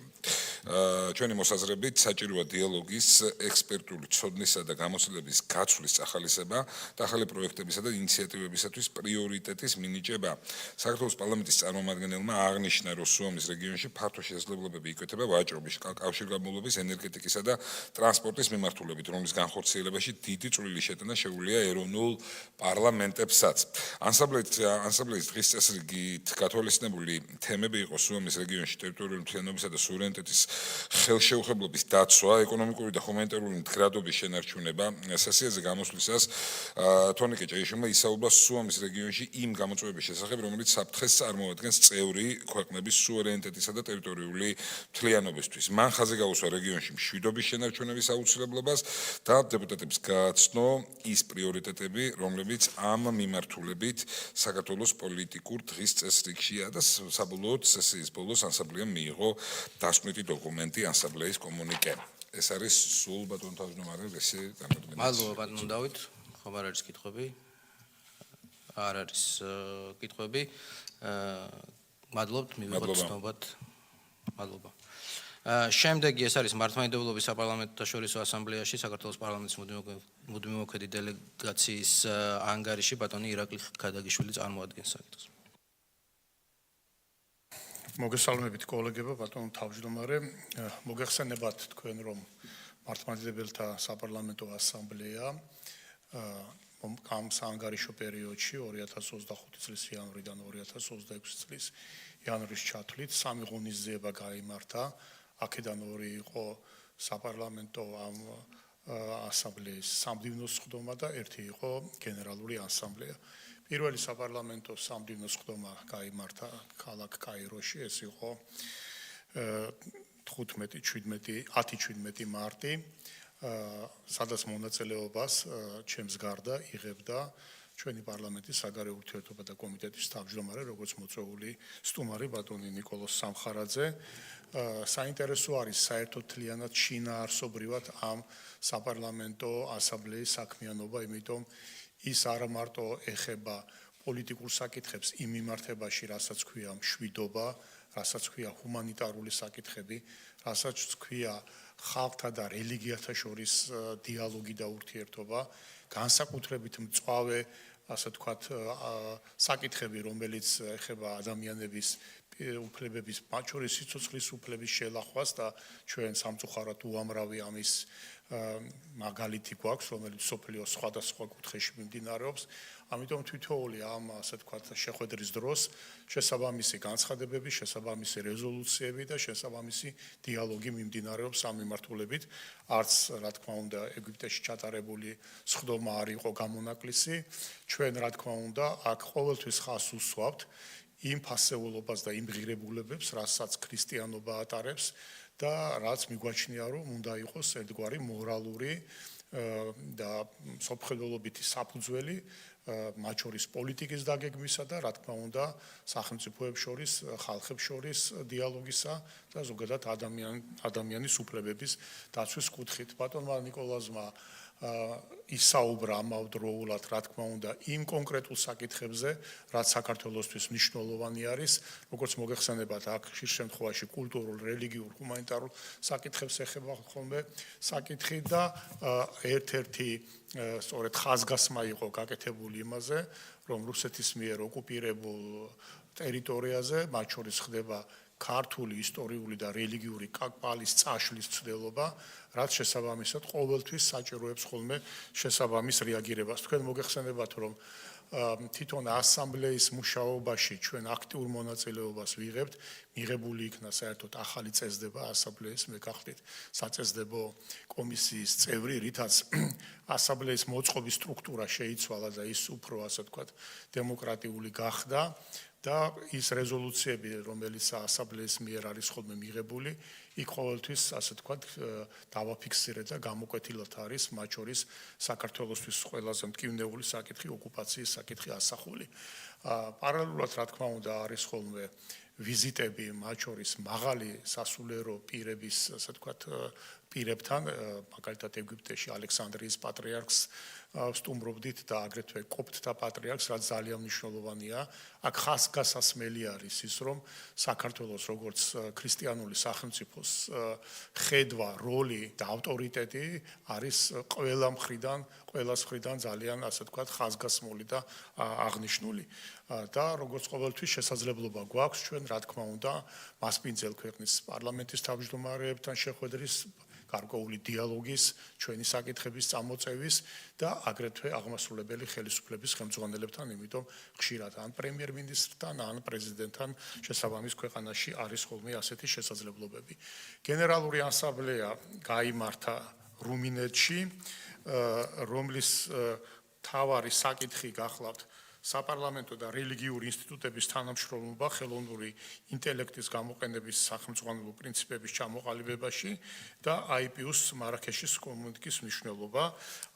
გენერალურ ასამბლეაში მე ვერ მივიღე ობიექტური მიზეზების გამო მონაწილეობა და ჩვენ დელეგაციას წარმოადგენდა ბატონი ზაზა ლომინაძე, რომელიც ამ დელეგაციის წევრი გახლავთ. ძალიან მნიშვნელოვანი შეხვედრა იყო. თქვენ მოგეხსენებათ, რომ გენერალური მდივანი ამ ორგანიზაციის გახლავთ საბერძნეთის პარლამენტის წევრი და იქ მართველი ფრაქციის თავმჯდომარე, ფაქტურად ცოტა სხვანაირად ეძახიან გენერალურ მდივანს, ბატონი მაქსიმუს ხარაკოპოლუსი და ამ ორგანიზაციის პრეზიდენტად არჩეული არის რუმინეთის პარლამენტის წევრი ბატონი იოანე ულპესკუ. შეხვედრას ძალიან ფართო მასშტაბის შეხვედრა იყო, სადაც სწორედ ხელოვნური ინტელექტის უფრო მზარდი როლი ყოველდღიურ ცხოვრებაში, მათ შორის, რა თქმა უნდა, ეს აისახება პოლიტიკაზეც, ეს აისახება საზოგადოებრივი, ეკონომიკური თუ სოციალური ცხოვრების ყველა ასპექტზე და როგორც მოგეხსენებათ, სოფლიოში ეს საკითხი დგას, სწორედ ეს ასე ვთქვათ, ხელოვნური ინტელექტი იქნება თუ არა ერთგვარად ადამიანური ინტელექტის იმ დონეზე ჩამონაცვლებელი, რაც ზნეობრივ ან მორალურ და სხვა სახის კონფლიქტს წარმოშობს ადამიანსა და ხელოვნურ ინტელექტს შორის. დისკუსია საინტერესო იყო და ამასთან დაკავშირებით თქვენ მოგეხსენებათ, რომ სოფლიოში ფართო დისკუსია არის გახსნილი. აქვე უნდა აღინიშნოს ისიც, რომ რა თქმა უნდა, ამ საკითხებთან დაკავშირებით ჩვენ ყოველთვის ხელმძღვანელობთ იმ ფუძემდებლური პრინციპებით, რაც არის ჩვენი მათ შორის რელიგიური ტრადიციიდან გამომდინარე და ზოგადად საკაცობრიო ჰუმანიტარული ტრადიციებიდან და ფასეულობებიდან გამომდინარე. მე შედარებით მოკლედ საუბრობთ, იმიტომ ტექსტი საკმაოდ დიდი არის, დაწვრილებით არის აქ აღწერილი ყველა შეხვედრა, ყველა მონაწილე პირი და ასე შემდეგ და შემდეგი ამ ასე ვთქვათ გენერალურ ასამბლეაზე, სადაც ხდება ჩამოყალიბება, არჩევა გენერალური მდივნის, პრეზიდენტის და აგრეთვე მართველი ორგანოსი გენერალურ ასამბლეას შორის, ეს არის სამდივნო საქართველოს წარმომადგენელი, ამ შემთხვევაში მე უკვე არჩეული ვიყავი გენერალური ასამბლეის მიერ სამდივნოს წევრად და ჩვენ, ასე ვთქვათ, ოპერატიულ, რო იტყვიან, საქმიანობაში ვართ ამ მიმართულებით ჩართულნი. შემდეგი სამდივნოს სხდომა გაიმართა იორდანიაში, ამანში, ეს იყო 15-17 ნოემბერი. რა თქმა უნდა, ძალიან საინტერესო არის თვითონ ფორმატები და შინაარსი, რა გაგებით, რა მიმართულებით ვამბობ.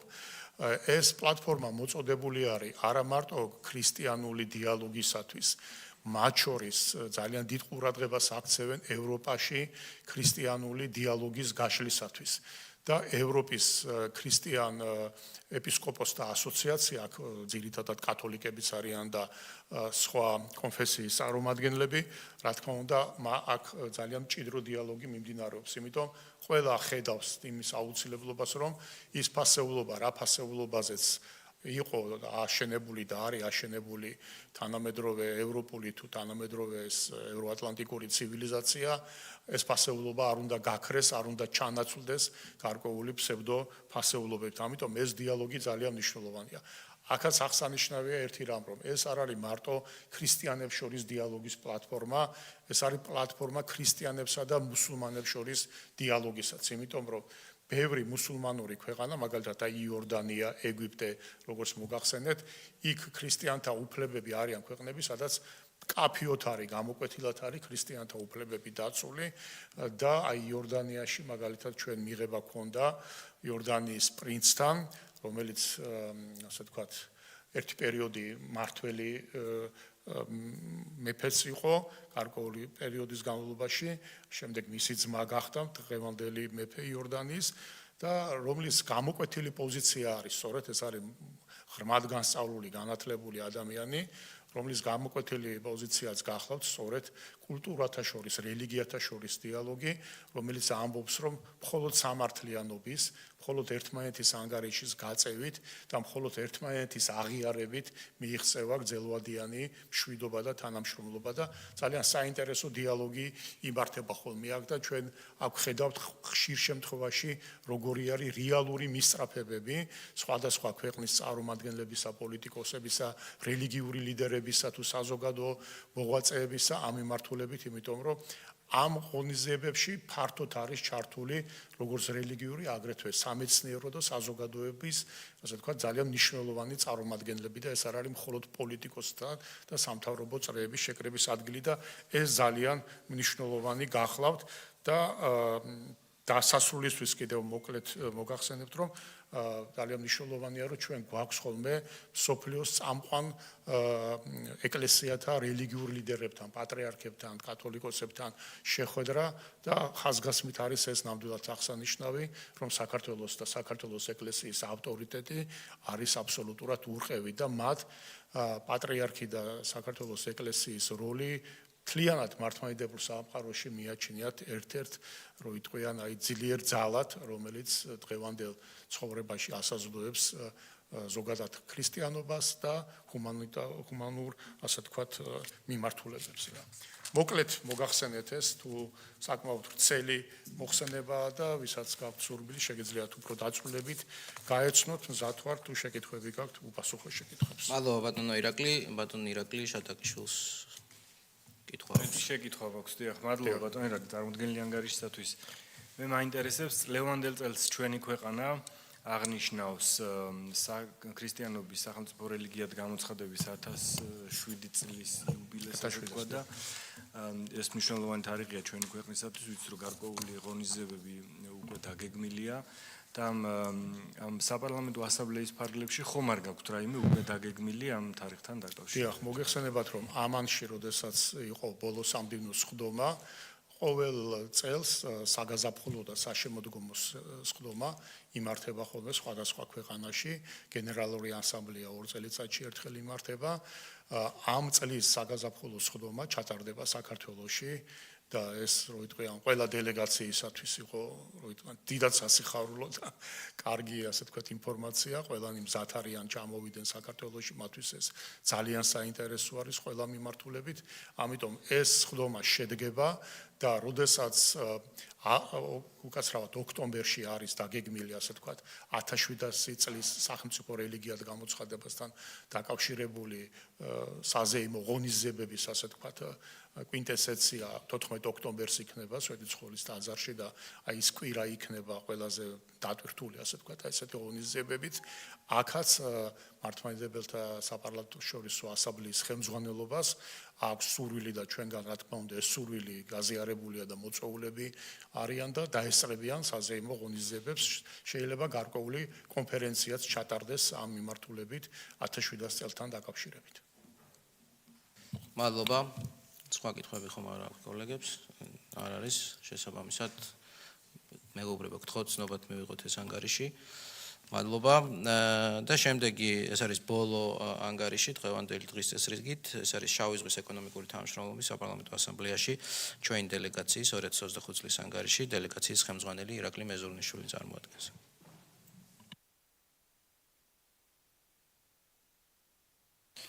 მოგესალმებით, ძვირფასო კოლეგებო. წარმოგიდგენთ შავი ზღვის ეკონომიკური თანამშრომლობის საპარლამენტო ასამბლეის საქართველოს მუდმივმოქმედი დელეგაციის წლიურ ანგარიშს. წარმოგიდგენთ, მოგიხსენებათ, რომ 25 წელს საქმიანობის ანგარიშთა ზოგადად ძალიან ბევრი საინტერესო შეხვედრა ჩატარდა პაფსეკის ფორმატში 29 aprils გაიმართა ჩრდილოეთ მაკედონიაში დედაქალაქ სკოპიეში საპარლამენტო დელეგაციამ მონაწილეობა მიიღო ასამბლეის სამართლებრივ საკითხთა და საერთაშორისო თანამშრომლობის კომიტეტის ხდომაში. კომიტეტის განხილვის მთავარ თემას წარმოადგენდა შავი ზღვის რეგიონში ორგანიზებულ დანაშაულთან ბრძოლა. სესიის ფარგლებში დელეგატებს სიტყვით მივმართე და ყურადღება გავამახვილე ორგანიზებულ დანაშაულის ნეგატიურ გავლენაზე საზოგადოების ფუნდამენტურ ღირებულებებზე, კანონის უზენაესობასა და ქვეყნის და რეგიონალურ უსაფრთხოებაზე, ასევე ხაზი გაუსვი შინაგან საქმეთა სამინისტროს თანმიმდევრულ და მტკიცე ძალისხმევაზე გამოიყენოს ყველა საჭირო რესურსი ორგანიზებულ დანაშაულის წინააღმდეგ ეფექტური და ყოვლისმომცემი რეაგირების უზრუნველსაყოფად. ძალიან საინტერესო შეხვედრები გაიმართა 17-19 ივნისს საქართველოს პარლამენტის თავმჯდომარის მოადგილე ქალბატონ ნინო წილოსანთან ერთად მონაწილეობა მივიღე ასამბლეის რიგით 65-ეს ხდომაში, რომელიც აზერბაიჯანის რესპუბლიკის დედაქალაქ ბაქოში გაიმართა. ასამბლეის განხილვის მთავარ თემას წარმოადგენდა შავი ზღვის რეგიონში კავშირების გაძლიერება და მობილობის გაუმჯობესებასა და მდგრადი სატრანსპორტო ინფრასტრუქტურის მეშვეობით. ასევე ძალიან მნიშვნელოვანი შეხვედრები გაიმართა 13-15 ოქტომბერს მონაწილეობა მივიღე სერბეთის რესპუბლიკის დედაქალაქ ბელგრადში ეკონომიკური განვითარების კომიტეტის სხდომაში. კომიტეტის განხილვის მთავარ თემად წარმოადგენდა ხელოვნური ინტელექტის როლი სოციალურ-ეკონომიკურ განვითარებაში. ეს მართლა ძალიან აქტუალური საკითხია, ძალიან საინტერესო შეხვედრები გაიმართა. ამ მიმართულებით მოიხსენებათ, რომ ხელოვნური ინტელექტის გამოყენება ძალიან მნიშვნელოვანია და დიდ შესაძლებლობას იძლევა განსაკუთრებით რეგიონში ეკონომიკური თანამშრომლობის ფარგლებში. ასევე ძალიან საინტერესო შეხვედრები გაიმართა 24-25 ოქტომბერს აფსეკის სამართლებრივი საკითხთა და საერთაშორისო თანამშრომლობის კომიტეტი გაიმართა ბორჯომში. ჩვენ ვიყავით მასპინძლები ამ კომიტეტის საკმაოდ ფართოდ იყვნენ წარმოადგენლი აფსეკის ფორმატში ქვეყნები და წარმატებულად ჩატარდა ეს კომიტეტი და ბოლოს 13-15 ნოემბერს საპარლამენტო დელეგაციამ საქართველოს პარლამენტის თავმჯდომარის ბატონ შალვა პაპუაშვილის ხელმძღვანელობით მონაწილეობა მიიღო ასამბლეის რიგით 66-ეს ხდომაში, რომელიც გაიმართა ბულგარეთის რესპუბლიკის დედაქალაქ სოფიაში. აღნიშნული სესია გახდათ საკმაოდ მნიშვნელოვანი, რადგან 2026 წლის ივნისამდე საქართველო გახდა პაფსეკის თავმჯდომარე, ხოლო საქართველოს პარლამენტის თავმჯდომარე ბატონ შალვა პაპუაშვილი შავი ზღვის ეკონომიკური თანამშრომლობის საპარლამენტო ასამბლეის პრეზიდენტი აირჩიეს და სწორედ საქართველოა ის ქვეყანა, რომელიც მიმდინარე წელს უმასპინძლებს პაფსეკის რიგით 67-ე გენერალური ასამბლეის სხდომას. ასე რომ ჩვენ ვართ წელს თავმჯდომარე ქვეყანა, ძალიან მნიშვნელოვანი გენერალური ასამბლეა გაიმართება ივნისის თვეში საქართველოში, ჩვენ უმასპინძლებთ ძალიან ბევრ ქვეყანას და დარწმუნებული ვარ წარმატებით ჩაივლის ეს მნიშვნელოვანი ღონისძიება. მადლობა ყურადღებისთვის. მადლობა კითხვები ხომ არ არის? არ არის კითხვები, ბატონო ირაკლი, თქვენ მართლაც მნიშვნელოვანია, რომ წელს საქართველოს არის პაპსეკის თავმჯდომარე ქვეყანა, ბევრი ღონისძიება იგეგმება ამ თავმჯდომარეობის პერიოდში, მათ შორის თქვენ აღნიშნეთ რა თქმა უნდა, მთავარი ეს არის გენერალური ასამბლეა, სადაც ჩამოვა ყველა ქვეყნის დელეგაცია და ბატონმა თავმჯდომარემაც აღნიშნა და მეც მინდა აქ თქვა, რომ ჩვენ ვცდილობთ პირველად ისტორიაში აპსეკი და ASEAN-ი, ანუ სამხრეთ-აღმოსავლეთ აზიის ქვეყნები ერთმანეთს დავაკავშიროთ, მით უმეტეს რომ ზომით, ასე ვთქვათ, ორი საპარლამენტო ასამბლეა დაახლოებით თანაზომადია, 10-ზე მეტი ქვეყანა შედის ორივე ასამბლეაში და მნიშვნელოვანია რომ ეს ორი ასამბლეა ერთმანეთს დავაკავშიროთ, ორივე მხრიდან არის ამის მზაობა, სხვა შორის მინდა ვთქვა რომ ეს არის ჩვენი ინიციატივა, საქართველოს ინიციატივა, ამიტომ იმედი გვაქვს რომ წელს აი ამ მნიშვნელოვან ღონისძიებებთან ერთად ასევე გაიმართება პაპსეკის და აიპას ერთობლივი ხდომაც. მადლობა, მივიღოთ ცნობად პაპსეკის ანგარიში, მადლობა ბატონო ირაკლი. შემდეგი საკითხი ეს არის კანონის პროექტის საკონსულო საქმიანობის შესახებ, მესამე მოსმენით ქალბატონი ხათუნა თოთლაძე წარმოადგენს საკითხს.